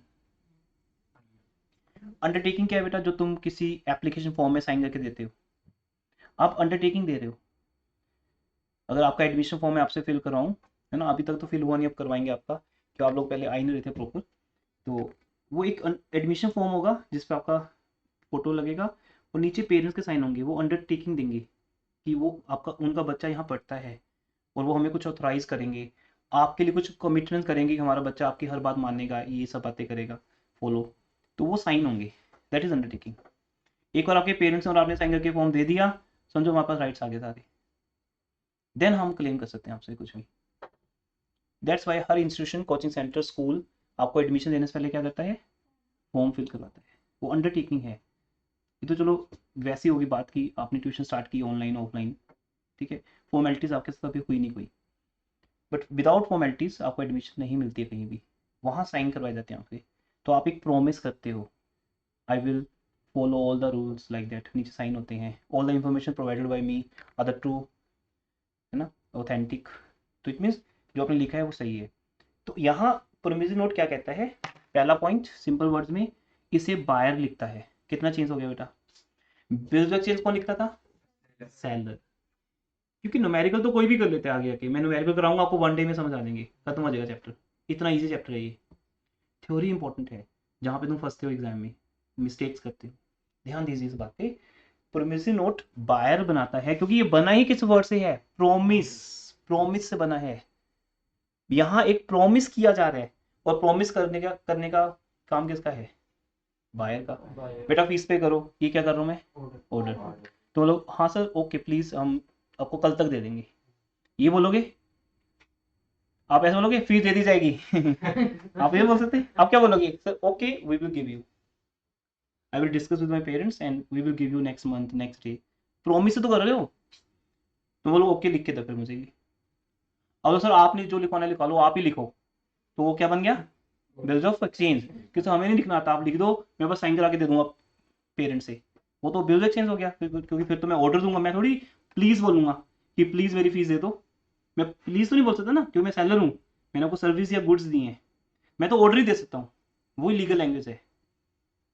लेकिन आप लोग प्रॉमिस करते अच्छे लगते हो, तो आपकी लैंग्वेज है कि आई प्रॉमिस टू पे। तो यहाँ लिखा है a provision note is an instrument in writing, वो ठीक है, containing N unconditional promise, undertaking का दूसरा मीनिंग है promise, signed by the maker. अब वो बायर है खुद, यहाँ पे प्रॉमिस करने वाला कौन है, बायर, वो साइन कर रहा है कि I will pay, to pay a certain sum of money वो तो है ही है, टू द ऑर्डर वो सब सेम है, सब सेम है। बाकी डिफरेंस क्या है, दो डिफरेंस है यहाँ पे बड़े। पहला, ये ऑर्डर नहीं है प्रॉमिस है। हाँ जी बच्चों क्या बोला मैंने, ये ऑर्डर प्रॉमिस है। यस, ये ऑर्डर नहीं है, ये प्रॉमिस है। दूसरा बड़ा डिफरेंस क्या है, ये बायर लिखता है। अगर बायर लिख के साइन करके सेलर को दे रहा है तो क्या सेलर बोलेगा एक्सेप्ट कर, बायर बोलेगा और क्या किए है, लिख के तो दिया हुआ है, साइन तो किए हुए हैं, सेलर तो नहीं एक्सेप्ट कर, इट मीन उसको आते नहीं अकाउंट्स फिर, लो आते नहीं उसको। जब बायर की तरफ से एप्लीकेशन आ रही है, अच्छा आप स्कूल में एप्लीकेशन देती हो ना, क्या होता है जैसे आज आपको स्कूल नहीं जाना तो क्या बोलते हो उसको, लीव एप्लीकेशन। तो अब लीव एप्लीकेशन डायरी में से निकालते हो या जैसे आपको लूज शीट्स होती हैं लिख के दे देते हो, पेरेंट्स साइन कर देते हैं, प्रिंसिपल ऑफिस में सबमिट हो जाती है। तो क्या वापस आते हो आपके घर पे एक्सेप्ट होने के लिए, जब लिखी आपने है, साइन ही आपने की है तो एक्सेप्टेड ही तो है। तो दैट्स बेटा ये तीसरा डिफरेंस है कि बिल्स ऑफ एक्सचेंज में एक्सेप्टेंस की नीड है, क्योंकि मैंने निखिल पे बिल लिखा था, उसने एक्सेप्ट तो किया नहीं, तब तो उसकी वैल्यू नहीं है। अगर निखिल के घर से लिख के आए कि सर हम आपकी फीस 2 मंथ्स के बाद दे देंगे, हम आपको प्रॉमिस करते हैं, ये रहे साइन हमारे, ये रही फीस आपकी अमाउंट, ये डेट सबको लिख दिया, तो ठीक तो है फिर, और मुझे क्या चाहिए। जब सामने से बंदा प्रॉमिस लिख के दे रहा है और आप क्या चाहिए आपको। तो ये फर्क है बेटा, bills of exchange seller buyer पे ऑर्डर करता है इसलिए बायर को एक्सेप्ट करना पड़ता है, but promissory note itself buyer लिखता है, ये उसकी अंडरटेकिंग है, तो आपको एक्सेप्टेंस की नीड नहीं है। इसलिए बेटा इसके स्पेसिफिक डिफरेंट होगा, यहाँ पे वो स्लाइड डालनी रहेगी, कल मैं फाइनल कर रहा था इसको, तो मैं आपको नोट्स में से दिखाता हूँ ये चीज़। अच्छा ये नोट्स आपको आज मिल जाएंगे,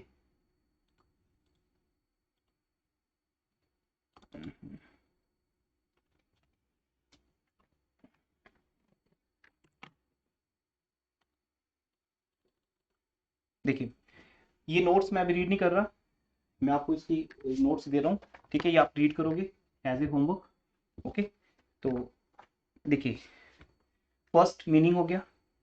दूसरा एक चीज़ जो मैंने अभी नहीं बताई, नेगोशिएबल इंस्ट्रूमेंट एक्ट 1881 है, पर जो डेफिनेशन है एक्ट की वो सेक्शन 5 में लिखी हुई है, कुछ चीज़ें स्लाइड्स में लिखी नहीं हुई है, पर नोट्स में आपको हर चीज़ कंप्लीट मिलेगी। बिल्स ऑफ एक्सचेंज इंस्ट्रूमेंट ये सब बता दिया, लेकिन बस याद है सेक्शन 5 है। आपके एमसीक्यूज में ये भी आ सकता है कि कौन सा सेक्शन अप्लाई होता है इस पर, सेक्शन 5 अप्लाई होता है। कौन सा एक्ट है, नाम बोलो। यस, और कब बना था ये, ब्रिटिश के टाइम का ये, और हमने उसको अभी तक चेंज नहीं किया जाता, वही फॉलो कर रहे हैं।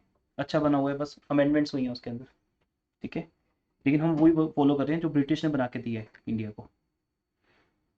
फिर प्रोफॉर्मा मैंने आपको करवा दिया, फिर पार्टीज क्या होती हैं, फीचर्स क्या होती हैं, ये यहीं से कॉपी किया हमने अपनी स्लाइड्स के अंदर, ये सब ओके हो गया। फिर उसके बाद types of bills of exchange slide में आगे आएगा। ये दो तरह के बिल होते हैं बेटा, एक होता है ट्रेड बिल कि बिजनेस हो रहा है, सेलर बायर को गुड्स बेच रहा है, ये आपका सिलेबस है, ट्रेड बिल्स आपका सिलेबस है। दूसरा एकोमोडेशन बिल्स, वो आपका सिलेबस नहीं है, वो क्या है, फ्रेंड्स आपस में लिखते हैं, दो फ्रेंड्स होते हैं ना, दोनों बेकार, दोनों के पास पैसे नहीं है, मतलब अब पैसा चाहिए, आज पार्टी करनी है, तो क्या करें फिर, जुगाड़ कहाँ से लगाएं पैसों का। तो वो ऐसा आता है, ये बोलता है कि मैंने वो +1 में पढ़ा ही था चैप्टर, आज वो काम आएगा, एग्जाम में तो आया नहीं काम। तो फ्रेंड बोलते हैं कि ऐसा कर, तू मेरे पे बिल लिख दे, तेरी रेपुटेशन फिर भी अच्छी है मेरे से बैंक में, तू मेरे पे बिल लिख दे, मैं साइन कर देता हूँ, वो लिख देना कि एज ए हेल्प मैंने पैसे लेने, लाइक दैट, मैं साइन कर देता हूँ, तू बैंक में जाना, बैंक उस बिल को रख लेगा, अपने 200 रुपये के चार्जेस काटेगा, बाकी 90 टन हमारे पास, हो गया जुगाड़मेंट।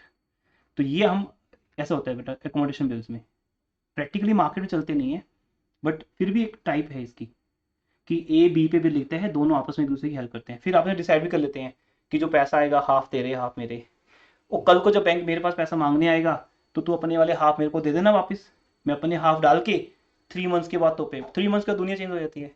पैसे तो आज नहीं होते किसी के पास, जब भी प्रॉब्लम होती है हमें आज की होती है कि सर आज पैसे नहीं है, 3 महीने बाद तो पैसे आ ही जाएंगे। तो इसलिए आज का काम चलाओ, बस ये कहा जाता है। 3 मंथ्स का देखी जाएगी, जिंदा रहे तो पैसे दे देंगे बैंक को, नहीं तो डिसऑनर कर देंगे, दूसरी टर्म भी है हमारे पास। फिर पैसा नहीं हुआ तो क्या करेंगे, फ्रेंड तो कोई बात नहीं, डिसऑनर कर देना, तो बैंक तो मेरे पास ही आएगा, मैं संभाल लूंगा अपने आप। ऐसा होता है। जैसे को एकोमोडेशन बिल्स, फ्रेंड्स के बीच बीच की बात है ये, तो वो आपका सिलेबस नहीं है। Trade bills and accommodation bills, ये 2 तरह के बिल्स हैं। नोट्स आपका होमवर्क है, इसलिए मैं रीड नहीं कर रहा, स्लाइड्स के थ्रू मैं इसका मेन दिखा रहा हूँ आपको, ठीक है। नोट्स रीड करो तो बोरिंग हो जाएगा आपके लिए ऑलवेज। जब भी थ्योरी रीड करता है टीचर, कभी भी कोई भी, वो बोरिंग हो जाती है। एडवांटेज समझा दिया आपको मैंने, प्रोविजन नोट का मीनिंग बता दिया। स्पेसिमन की बात आती है बेटा, तो स्पेसिमन क्या है, रीड कर लीजिए। 3 मंथ्स आफ्टर डेट, सेम है, कंपैरिजन करना। क्या लिखा आगे, Promise. आई प्रोमिस टू पे मिस्टर मुकेश गुप्ता और ऑर्डर और बियर, वो तो सब ठीक है। अब मुकेश गुप्ता कौन है, सेलर। मैं प्रॉमिस करता हूं मुकेश सर मैं आपको पैसे दे दूंगा, और कैसे बोल लूं, लिख के दे तो रहा हूं, for the sum of rupees 5000, words में लिख दिया 5000, फॉर द वैल्यू रिसीव्ड, सब हो गया। अब बताओ क्या मुकेश गुप्ता को कुछ और चाहिए बायर से, बस उसके बाद साइन होगी, है ना। अब नीचे यहाँ पे साइन होगी, तो ये बायर के साइन हो गए, Manmohan Bansal for the Ram brothers like that, form का नेम आ गया, तो ये बायर है बेटा, ये बायर की फॉर्म है। Message Rama brothers Rohini new Delhi, ये मैं हूं मनमोहन बंसल, तो मेरे साइन होगी। और मैंने बिल किसको दे दिया, किसको दे दिया, सैलर को। क्या अभी सैलर मेरे पास वापस भेजेगा, साइन करके दो। आप लोग ये और क्या किया हुआ है, साइन तो किए हुए हैं, इनके साइन होंगे ना यहाँ पे। तो इसलिए बेटा कभी भी बिल आपके पास साइन होने के लिए नहीं आएगा, खुद तो लिख के दे रहे हो, और क्या चाहिए। तो इसमें एक्सेप्टेंस की नीड नहीं है। तो बाय चांस ये स्लाइड रह गई थी वहाँ पे, तो अच्छा नोट्स अभी देख रहे हैं, तो ये है, उसके बाद फीचर्स हैं, पार्टीज हैं, ये सब अभी हमने वहाँ से करने हैं। तो फर्स्ट डे थ्योरी पे रहता है, बट इंट्रो डे है, बहुत इंपॉर्टेंट है ये बातें। और थ्योरी को आप नॉर्मल तरीके से याद करोगे बोरिंग है, अब ऐसे आपको समझ भी आ रही होगी, कुछ याद भी होगी। आगे बढ़ते हैं बेटा, फीचर्स एक बार रीड कर लीजिए, सब आपको आती हैं।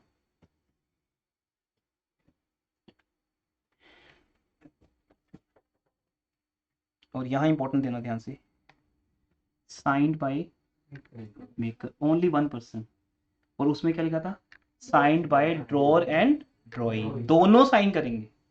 सेलर जो लिख रहा है वो तो साइन करेगा, लिखने वाला तो साइन करता ही है ना भाई, सामने वाला भी करेगा क्योंकि वो बायर है। जब तक तो वो ही नहीं एक्सेप्ट करेगा तो मेरे पास पैसे कहाँ से आ जाएंगे, मैं कैसे लीगली क्लेम करूंगा कि मैंने निखिल से पैसे लेने हैं, तो वो साइन तो करे पहले। अगर यहाँ तो निखिल खुद ही लिख के दे रहे हैं, इसके पेरेंट्स खुद ही साइन करके भेज रहे हैं, तो उसके बाद तो जरूरत ही नहीं है, दैट इज कॉल्ड मेकर। आगे तो नेम सबका मेंशन है, पेई का, अच्छा पेई कौन है, जिसको पेमेंट की जाएगी, वो मुकेश गुप्ता लिखा ही हुआ है, और ये भी लिखा है, और ऑर्डर, हाँ जो बीरर, या तो जिसको मुकेश गुप्ता ऑर्डर करेगा वो बता देगा मैंने उसको ऑर्डर किया है, उसको जाके देके आओ पैसे, या पता नहीं किसके पास बीआर घूम रहे हैं। 2000 का नोट जो मैंने 2 महीने पहले खर्च किया था, बताओ कहाँ है वो, ढूंढ सकते हो, पता नहीं कहाँ चला गया होगा, कहाँ कहाँ गया होगा, शायद वापस मेरे पास ही आ गया हो, तो वो सर्कुलेशन में चलता रहता है, पता नहीं कौन सा नाम लिखा है उसके ऊपर। तो ये भी एक बियर है कि जिसके पास है वो घूम रहा है उसके पास, उसने आगे दे दिया, उसने आगे दे दिया, उसने आगे दे दिया, स्टोरी जब जाओगे ना क्वेश्चंस में ऐसा मिलेगा आपको, आगे आगे बिल चलता रहता है, ए ने बी को दिया, बी ने सी को दिया, सी ने डी को दे दिया, डिसऑनर के टाइम ई के पास निकला वो बिल, ऐसे स्टोरी घूमेगी इसमें, टफ जितना मर्जी कर सकते चैप्टर को। तो इसलिए आज का डे बहुत इंपॉर्टेंट है, आज अगर आप जितने एक्टिवली परफॉर्म करोगे उतना ही आपका नेक्स्ट डे बढ़िया जाएगा। यही कनेक्टिविटी होती है बेटा, आप डे 1 में एक्टिव नहीं होते और डे 2 में हो नहीं पाते, डे 3 में होना चाहते हो कि मुझे भी चैप्टर समझ आ जाए, पर आएगा नहीं, 2 दिन निकल चुके। तो डे 1 ही इंपॉर्टेंट है, यही डिसाइड करेगा कि नेक्स्ट चैप्टर नेक्स्ट डे आप लोगों को समझ आना नहीं आना है चैप्टर। ओके, इसलिए रिकॉर्डिंग दी जाती है कि आज कोई एब्सेंट है तो रिकॉर्डिंग देख के आए, बट आप अनफेयर बेनिफिट लेते हो, रिकॉर्डिंग्स ही देखते हो सिर्फ। रिकॉर्डिंग से उसके लिए कि अगर आपकी क्लास मिस होगी, पढ़ने के लिए रिकॉर्डिंग्स नहीं है सर। तो ये चाहिए, पे का हो गया स्टैम्प्ड, वो तो होना चाहिए, रेवेन्यू स्टैम्प तो लगनी चाहिए। पार्टीज 2 ही है बेटा यहाँ पे, कौन कौन सी, मेकर एंड पे, बस। मेकर कौन है? बायर। अब जो नहीं बेटा, अब तो पता चाहिए, है ना? अब तो पता है कौन है? बायर। और पे सेलर, जिसका नाम लिखा हुआ है मुकेश गुप्ता, उसका एड्रेस लिखा है। कौन सा मुकेश गुप्ता? दुनिया में कितने मुकेश गुप्ता हैं? तो प्रॉपर लिखा है दिल्ली में, यहाँ रहने वाला। और या फिर वो जिसको ऑर्डर करेगा। फिर सबसे इंपॉर्टेंट क्वेश्चन ये है बेटा आपके इस चैप्टर का, थ्योरी में जो 3 मार्कर। अब अगर ट्रेडिशनली थ्योरी आएगी, क्योंकि हर स्कूल का टीचर डिफरेंट है, तो उसका अपना टेस्ट है, तो हो सकता है आपको 3 मार्क्स में क्वेश्चन आए एग्जाम में। अगर 3 मार्क का थ्योरी अभी भी अगर आए आपको टर्म 2 में, difference between business change and promissory note, ये बहुत ही शॉर्टकट, क्योंकि ये पीपीटी है एक तरह से, मैंने पीपीटी को पीडीएफ में कन्वर्ट करके दिया आपको, ताकि आपको दिक्कत ना आए। तो बेसिकली पीपीटी इसमें ज़्यादा लिखा नहीं जाता, बाकी बहुत डिटेल आपको अगर पढ़ना हो तो नोट्स है, और नोट्स से बहुत ज़्यादा डिटेल लेनी हो तो बुक है, बुक से डिटेल कहीं नहीं होती। इसलिए ऑलवेज रिकमेंडेड होता है, किसी भी टीचर के नोट्स तुम पढ़ रहे हो, नोट्स इतने इंपॉर्टेंट नहीं है जितनी बुक इंपॉर्टेंट है। टीचर्स मोस्टली प्राउड फील करते हैं, मैंने कभी प्राउड मोमेंट दिखाया कि नोट्स हैं, छोड़ दो उसको। अंडरस्टैंडिंग इंपॉर्टेंट है, स्टूडेंट के पास जो नॉलेज है वो जितनी बुक से उसके पास आएगी उससे, क्योंकि टीचर अपने नोट्स में अगर सारा कुछ लिखेगा बुक ही बन जाएगी। तो इसलिए आप यहाँ से पीपीटी क्लासरूम में है, घर जाके नोट्स पढ़ो, फाइनली एक्सेल करो अपने आप को बुक में जाके।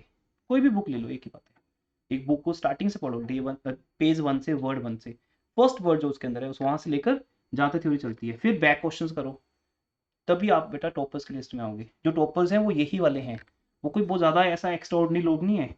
अगर किसी के 100 मार्क्स आते हैं या 99 आते हैं, वो ये हार्डवर्क करते हैं, वो तुम नहीं करते, बस तुम पीछे हो। इतना डिफरेंस है, अगर दोनों की इंटेलिजेंस सेम भी हो तब भी। तो ये आपको आज देखना है। First meaning, number of parties समझ आ गई, 3 और 2। हाँ जी, थोड़ा सा बोलो भी। 3 लोग कौन कौन से? हाँ, और उधर यस। देखो ये मत थोड़ी ऑनलाइन क्लास में आता है तो तुम बोलते नहीं हो। तरस गए हम 2 साल से स्टूडेंट की बात सुनने के लिए, है ना? ना वो बैचेस है ना वो स्टूडेंट्स हैं। ड्रोन, हाँ जी, कौन लिखता है? हाँ, क्योंकि सेलर क्रेडिटर है, समझा दिया आपको, और वो बेचारा कौन? बायर। बायर लिखता है, बायर हमेशा बेचारे होते हैं, अच्छा। वो प्रॉमिस करते हैं। नेचर, वो अनकंडीशनल ऑर्डर है, और ये प्रॉमिस, अंडरटेकिंग। एक्सेप्टेंस जरूरी है, नॉट रिक्वायर्ड। लाइबिलिटी, ये भी शायद आपको समझ ना आए, ये अभी समझ नहीं आएगा तो इसको नहीं लेते अभी। इसमें होता क्या है कि फर्स्ट लाइबिलिटी किसकी है? पैसा देने की, बायर की। बट अगर ये बिल डिस्काउंट हो गया है और बायर पेमेंट नहीं कर रहा, नहीं, बैंक के पास बिल है और बैंक बायर के पास जाता है पैसा लेने, बायर मना कर देता है, पहले से डिसाइडेड है कि मैं मना करूंगा, तो सेकेंडरी लायबिलिटी सेलर की है। तो ऐसा कुछ वो चैप्टर करने के बाद समझ आ जाएगा, अभी पढ़ने की जरूरत नहीं है। Parties, sorry, payable to bearer, it can be payable to bearer, it can not be able to bearer. क्यों? ऐसा क्यों? सोचिए। प्रॉमिस है किसी तो एक ही बंद सेलर को प्रॉमिस करोगे, सेलर को प्रॉमिस करोगे आप, ठीक है। It can be payable to bearer, लेकिन it can not be payable to bearer. हाँ, वो बेरर खुद अगर सेलर है तो अलग बात है, बट ये पॉइंट इतना इंपॉर्टेंट नहीं है, क्योंकि नेगोशिएबल इंस्ट्रूमेंट अगर आ गया तो हम आगे ट्रांसफर कर सकते हैं, तो इतना इंपॉर्टेंट नहीं है पॉइंट। डिस्काउंटिंग एंड रिटायरिंग, ये आपको बाद में समझ आएगा, नोटिंग बाद में समझ आएगा, तो अभी इस पर दिमाग नहीं लगाना। और साथ में नोट्स भी चल रहे हैं हमारे, तो यहाँ से भी अगर पढ़ोगे तो आपको मेन में पॉइंट्स सारे वही मिलेंगे, ठीक है जी। यहीं से वहाँ गए हैं। फिर चेक क्या होता है? चेक हमें पता ही है, उसकी फीचर पता है, टर्म 1 में क्लियर हो चुकी हैं। बस इसके बाद न्यूमेरिकल स्टार्ट होता है यहाँ से, पीपीटी में आते हैं तो वही चीज़ होगी यहाँ भी हम, ठीक है। साथ साथ चल रहे हैं नोट्स ना, सेम वे में बने हुए हैं। अब आते हैं यहाँ से इंपॉर्टेंट टर्म्स जहाँ से हम न्यूमेरिकल में एंटर करेंगे, ठीक है। न्यूमेरिकल लेक्चर तो लेक्चर 2 ही रहेगा। हाँ जी, टर्म ऑफ बिल नंबर 1, वो क्या है? टर्म ऑफ बिल, कितने टाइम के लिए बिल लिखा जाएगा, टाइम पीरियड 2 मंथ्स है, 3 मंथ्स है ना? 3 मंथ से ज़्यादा नहीं होते मोस्टली, है ना? 3 या 4 मंथ चलता है रियल लाइफ में, इससे ज़्यादा नहीं होता time. Due date, due date क्या है? लास्ट डेट जब जहाँ deadline but due date mention नहीं होती ना, नहीं मेंशन है ना बेटा, आफ्टर 3 मंथ्स मतलब डेट सिर्फ आफ्टर 3 मंथ्स लिखते हैं ना, कैलकुलेट exact करनी date पड़ेगी। तो हाँ नहीं नहीं नहीं, वो डेट नहीं लिखी जाती, उसका फॉर्मेट ही ऐसा है 28 सितंबर और फिर लिखा 3 मंथ्स आफ्टर डेट, तो वो कैलकुलेट करनी पड़ती है। ठीक है, ओके क्लियर हो गया? चलिए आगे नेक्स्ट। हाँ जी, डेज ऑफ ग्रेस, ये इंपॉर्टेंट टर्म है जो अभी तक हमने डिस्कस नहीं की। हर एक बिल को एक टाइम तो दिया गया 3 मंथ्स का, फॉर एग्जाम्पल 2 मंथ्स का, पर उसके ओवर होने पे भी 3 डेज और ऐड किए जाएंगे एक्स्ट्रा, पहले दे दिए। नहीं तुम बहाना लगाते हो ना, जैसे कल टेस्ट देने हैं, ये पक्की बात है, कल क्या बोलेगा सर, दो दिन बाद दूंगा मैं, पक्की बात होगी सर कल तो मेरा स्कूल टेस्ट है मैं नहीं दे पाऊंगा, परसों दे दूं, तो मैंने पहले दे दिया, 3 दिन ग्रेस है। अगर टेस्ट मेरा आज ड्यू है ना, 3 दिन बाद देना चाहिए बस, उसके बाद 1 दिन नहीं मिलेगा। तो जो ड्यू डेट आएगी उसमें 3 दिन एक्स्ट्रा दिए जाएंगे, कंपल्सरी है लीगली। 2 डेज भी नहीं है और 4 डेज भी नहीं है, कितने हैं? 3 याद हो गया सबको? ये 3 ही होते हैं। 3 ही होते हैं हमेशा, ना कम ना ज़्यादा। बिल चाहे 1 मंथ का हो, 2 मंथ्स का हो, 3 मंथ्स का हो, 4 मंथ्स का हो, 10 महीने का हो, डजेंट मैटर, डेज 3 ही रहेंगे। ये लीगली दिए गए हैं बायर को, कि बाद में बहाने नहीं चलेंगे। कोर्ट बोलती है ना तो को 3 दिन दे दिए, उसके बाद बहाना नहीं चलेगा। पैसा लेके आ जाना, नहीं फिर अंदर जाने के लिए आ जाना, 2 ही ऑप्शन तेरे पास। सीधा कोर्ट ये बोलती है, या पैसा दे दो या अंदर हो जाओ। जज ऐसे बोलता है, ऑप्शन नहीं होती फिर हमारे पास। अब बोला ठीक है पैसा, हर कोई बोलता है हाँ पैसे दूंगा, ठीक है ना। जिसके पास नहीं बोलता ठीक है जी, जब मेरे पास कुछ है ही नहीं डाल दो अंदर। उसको अंदर डाल के उसको पैसे कहाँ से मिलेंगे? बस नहीं है तो नहीं है, इम्प्रिजमेंट तो होगी ना उसको। इम्प्रिजमेंट वही लेगा जिसके पास पैसे नहीं है। क्या आप 10-15 हज़ार के बोलोगे 6 महीने के लिए अंदर जेल नहीं ना, इम्प्रिजमेंट कौन लेगा? खैर वो आगे टर्म्स हैं, फिर उसके घर को बेचा जाएगा, गाड़ी को पैसा कब, कुछ तो है ना उसके पास, वो फिर अंदर जाने वाले वो तो एंड में है। जब नहीं है तो फिर घर से ही नहीं, फिर तो इंसॉल्वेंसी वाली बात आ गई ना, तो वो लास्ट टर्म आएगी यहाँ पे, 30 नंबर टर्म आएगी यहाँ पे, इंसॉल्वेंसी। हर बात का आंसर है यहाँ पे। ठीक है जी, 3 दिन ग्रेस रहेंगे। अब इस ग्रेस डे को समझना है हमें कैसे, मैं समझाता हूँ अभी। मेच्योरिटी डेट का मीनिंग है वो 3 दिन ग्रेस डेज ऐड करने के बाद जो डेट आएगी वो क्या होगी? Maturity date. डोंट वरी, बहुत सी एग्जांपल अभी हम देंगे आपको, थोड़ा सा वेट करो। क्लियर हो गया? मेच्योरिटी डेट, इसको ड्यू डेट भी कहते हैं, 3 दिन ऐड होने के बाद आएगी। इससे पहले आपको नहीं पता था ना ये बात, आप सोच रहे थे 28 सितंबर में 3 महीने ऐड होंगे, अक्टूबर, नवंबर, दिसंबर, 28 दिसंबर, नहीं, 28 दिसंबर में 3 दिन और ऐड करो, 31 दिसंबर, 28 दिसंबर में 3 दिन ऐड करोगे, 29, 30, 31 भी तो है ना हमारे पास, दिसंबर में 31 होती है ना, 31 December will be the maturity date या ड्यू डेट। Got it? आगे, बिल एट साइट या बिल ऑन डिमांड। अब ये क्या है बेटा? बिल एट साइट, ये थ्योरी में आपको 1 मार्क का थ्योरी आ सकती है, एग्जाम में आती भी रही है मोस्टली, कि जहां डेट फिक्स नहीं होती है, आप बस बिल दिखाओ पैसा मिल जाएगा। जैसे आप सेलर के पास गए और आपने बोला सर ओ सॉरी मैं पैसे लाना भूल गया, पैसे तो है मेरे पास, मैं कोई टाइम थोड़ी मांग रहा हूँ आपसे, पर पैसे लाना भूल गया मैं।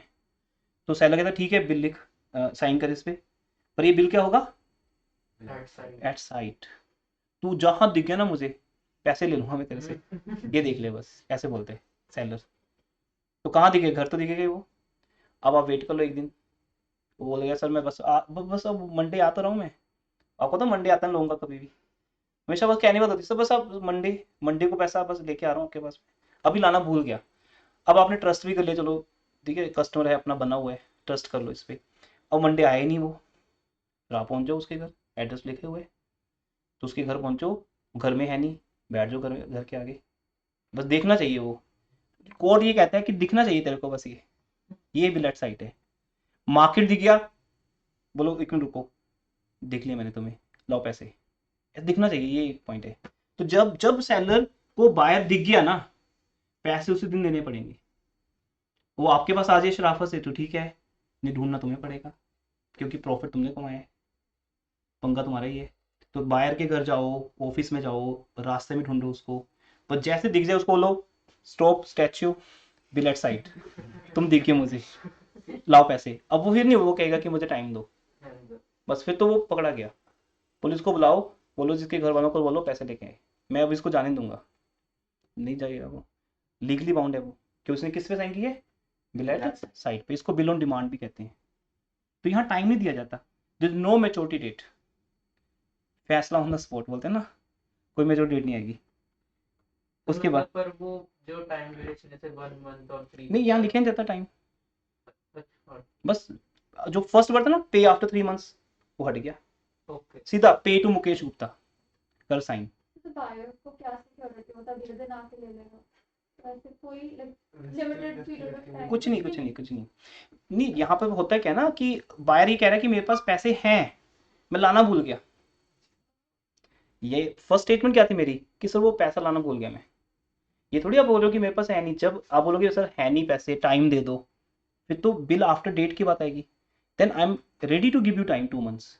जब आप बोल रहे हो सर पैसे बहुत है हमारे पास, बस इस टाइम नहीं है, घर आ जाओ, जो मर्जी ले लेना पैसे, घर में पड़े हैं, घर में 10 लाख भी पड़े हैं, आपको कितने चाहिए, 10,000 चाहिए ना, दे देंगे 10,000, कहाँ भाग रहे हैं। तो ऐसे बंदे पे ट्रस्ट तो करना पड़ेगा ना, जब ये बोल रहे हैं कि हाँ 10 लाख घर में पड़े हैं, बड़ी सी गाड़ी पे आया है, तो कहाँ भागेगा वो, खुद का घर है, तो ऐसे बंदों पे ट्रस्ट किया जाता है। तो ऐसे बैंक पूछे ना आपका अपना घर है, क्यों पूछते हैं, बोलते हाँ मेरा अपना घर है, कितने साइज का है ना, गाड़ी कौन सी आपके पास, बैंक बैलेंस, बैंक स्टेटमेंट, इससे क्या पता चलता है। अब जिसके बैंक में 10 लाख पड़े हैं, अभी कभी दिखा देगा सर देखो मैंने अपना अकाउंट खोल दिया, 10 लाख पड़े हैं ना यहाँ पे, अभी मैं जीपे कर देता हूँ, वो तो अलग बात है, पर अगर वो दे नहीं सकता वैसे मान लो भी वो, तो उसके पास पैसे हैं, उसके पास सब कुछ है, आप ट्रस्ट कर रही होगी, करोगे उसके ऊपर, राइट। तो बस ये कि वो फिर भी आपको पता है कि कल वो मुकर जाए, क्या पता है, ये तो नहीं कि पैसे जिसके पास है वो मुकर नहीं सकता, है ना। तो इसलिए उससे लिखवा लो, कोई दिक्कत नहीं है, रिटर्न काम आएगा। इसे कोर्ट कहता है कि ये मत देखो कि वो कितना गरीब है कितना रिच है, लिखवा लो उससे, फिर आपके पास राइट है पैसा मांगने का, ठीक है। तो ऐसा बिल एट साइट और बिल ऑन डिमांड हो जाता है। No grace time is given, no time is mention, कुछ नहीं है, बस हमारा सिलेबस ये है बेटा, हमारा स्टार्टिंग डे ही ये होगा कि हम जब बिल लिखेंगे तो उसमें टाइम होगा 2 मंथ्स 3 मंथ्स, क्लियर। ये तो पता ही अब क्या है, 3 डेज ग्रेस है। अब मैंने आपके लिए कुछ एग्जांपल्स बनाई हैं, इसके अंदर इस पीपीटी में इलस्ट्रेशन दी हुई है आपको समझाने के लिए, है ना। तो सब्जेक्टिव हो गया क्योंकि अब आपका पहले ऑब्जेक्टिव था, तो मेरा टीचिंग स्टाइल डिफरेंट था, अब आपको ऑब्जेक्टिव एग्जाम्स देने हैं तो थोड़ा डिफरेंट रहेगा हमारा वे आउट। तो calculate the due dates of the bills of exchange, तो और आपको एक्चुअली मज़ा भी आएगा जब सब्जेक्टिव के लिए पढ़ते हैं ना हम, और ऑफलाइन क्लास में सामने बैठ के पढ़ते हैं। डेट ऑफ बिल्स नंबर 1, अब आंसर देखते हैं बेटा इसके क्या क्या होंगे। 1 Feb को बिल लिखा, 2 मंथ्स का बिल है, क्या डेट बनेगी, 1 Feb में 1 मंथ ऐड करो, 1 मार्च, फिर 1 मंथ ऐड करो 1 अप्रैल, 3 दिन और ऐड करो 4 अप्रैल, क्लियर। यहाँ से लेक्चर 2 स्टार्ट होता है, मैं फिर भी थोड़ा सा कंटिन्यू कर रहा हूँ, आपको 10 मिनट एक्स्ट्रा दे रहा हूँ। 1 Feb में 2 मंथ्स ऐड किए, मैं फिर गिनता हूँ सबके लिए, 1 Feb से 1 मार्च 1 अप्रैल, 3 मंथ 3 डेज, और 3 डेज हमेशा फिक्स रहेंगे, 4 अप्रैल। सेकंड एग्जांपल आती है आपके सामने, 31 जनवरी में 3 मंथ्स ऐड करो, सेम ही होगा। चेक करते हैं, नहीं वो नहीं, एग्जांपल 1 से क्या आएगा, 31 जनवरी कैसे ऐड होंगे, 28 फेब, फेब 31 होती नहीं ना, फेब 28 होती है 29 होती है, अच्छा याद ना 29 फेब कब होती है, लीप ईयर में। लीप ईयर कौन सा होता है, 4 का मल्टीपल होता है, जो 4 का मल्टीपल होता है, जैसे 2016 था, फिर 2020 था, तो ये देख लेना कि 2016, देखो हमने नोइंगली 2016 लिखा नहीं आपके लिए, क्योंकि फिर मीनिंग डिफरेंट हो जाता।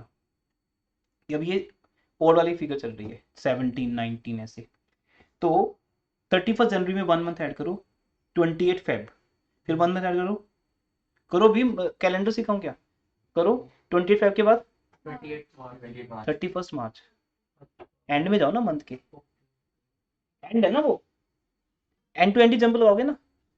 31 जनवरी के बाद 1 मंथ एंड कब होगा, 28 फेब, क्योंकि आगे कुछ था ही नहीं, मैं जंप कहाँ करता। उसके बाद नेक्स्ट, फिर नेक्स्ट, यस। अब यहाँ रुक जाओ, अब गाड़ी ब्रेक लगाना है, मतलब ये नहीं बढ़ते गए मार्च तक आगे, फिर नई वाली मार्च पे यहाँ पहुंच रुकी, 30 अप्रैल, 3 दिन और ऐड करो 3rd में, ठीक है जी। कर लोगे ऐसे? ये मैं आपको होमवर्क में दे दूं। Yes sir. अब यहाँ दो बातें हैं। अगर ड्यू डेट